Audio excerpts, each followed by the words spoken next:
Welcome to the Genius Factory. Enjoy the video. You begin by collecting the balance sheet, income statement, and the statement of retained earnings for the same reporting period.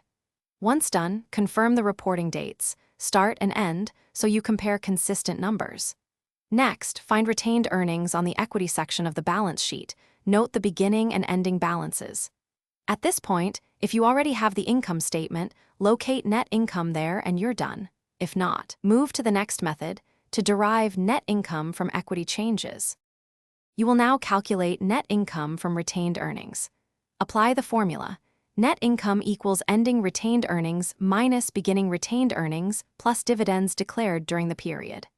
Make sure to pull dividends from the statement of retained earnings or cash flow statement. If dividends aren't disclosed, look in notes.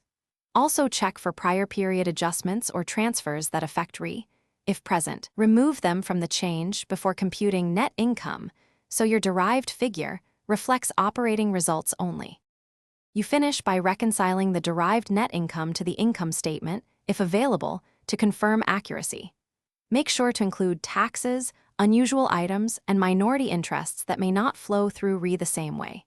If your figures don't match, recheck dividends and any prior period adjustments or restatements in the notes, and confirm you used consistent reporting dates.